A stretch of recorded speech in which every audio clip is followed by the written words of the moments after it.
Bonjour et bienvenue sur la chaîne Dimension Carrelage Academy.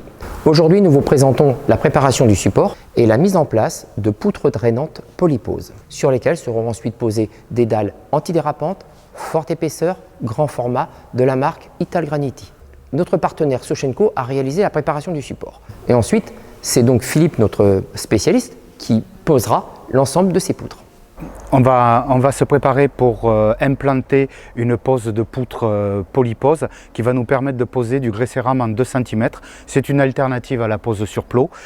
Pour préparer notre fond de forme, on a placé un géotextile et ensuite on a compacté une grave de 20-40 sur une épaisseur de 10 cm.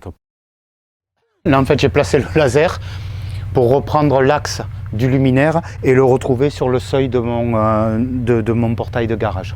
On vient de tracer nos 2 axes de poutre. On aura une poutre ici et on aura une poutre ici.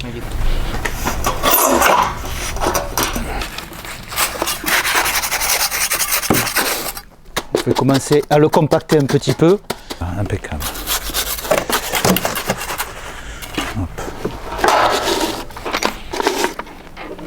Donc la composition de la poutre, ces dimensions 2 mètres de long, 6 d'épaisseur, 20 cm de large, ce qui va nous permettre d'avoir une portée d'appui de la dalle céramique de 10 cm sur la totalité de sa longueur. La composition du béton, c'est un béton dosé à 350 kg, ferraillé, 3 tors de 8 dedans, disposés en triangle et fibré. Dessus, elle est composée d'une natte de drainage qu'on voit ici. Et tout à l'heure, j'en découperai un petit bout et on verra que dessous, on a en plus une natte d'étanchéité. La poutre, elle a un sens de pose, un angle droit ici qui va nous permettre éventuellement de venir habiller le plancher technique et un angle avec un pan coupé qui est fait lui pour le démoulage. C'est très important quand on va mettre les poutres sur le plancher technique de les avoir toujours dans le même sens. Et je viens la chercher ici. Voilà. Là on peut la poser. Là je vais vérifier l'équerrage par rapport au seuil du garage. Un peu là-bas. Il va falloir la descendre un peu encore. Donc ce qui est très important pour la jonction après des dalles céramiques dessus, c'est de bien regarder le niveau de la poutre dans le sens des 20 cm, qu'on n'ait pas de décroché de dalle à dalle après. Elle est parfaite. Donc cette poutre, c'est notre première poutre de départ. On va pouvoir finir de la sceller.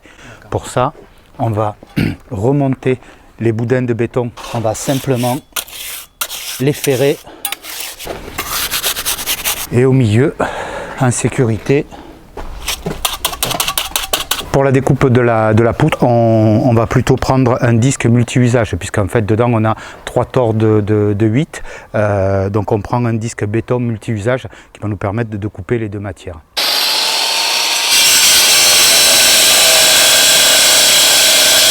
Pour finir d'argumenter la composition de la poutre, on voit ici les 2 nattes différentes, la natte de drainage en tissu ici et la natte d'étanchéité bleue prise sur le béton. Nos 3 tors de 8, ça, on doit la protéger avec une peinture bitumineuse ou, comme on va le faire ici, la noyer dans le plot de jonction des 2 poutres. Alors, on pose, on laisse un petit vol.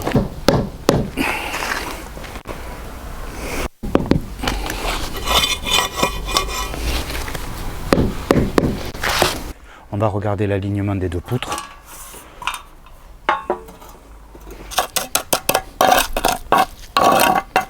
Pour l'alignement de la 2e poutre, en fait, on va se faire un petit gabarit de pose.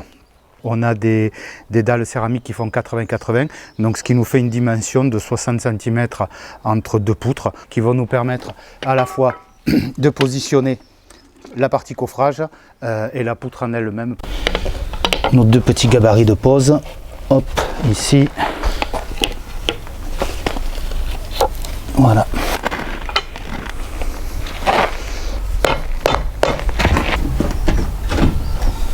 Parfait. Voilà, la pose du plancher technique est finie. Petite variante sur ce chantier spécifiquement, c'est qu'on a rajouté des morceaux de poutrelle puisque sur cet espace va recevoir un spa. Donc ce qui va nous permettre de consolider la plateforme, qu'elle va accepter le mouvement de l'eau quand vous allez rentrer dans le bassin. Dans un prochain épisode, nous vous présenterons la pose de dalles grand format forte épaisseur sur ces poutres polyposes. Un conseil, une question, retrouvez-nous sur dimensioncarrelage.com.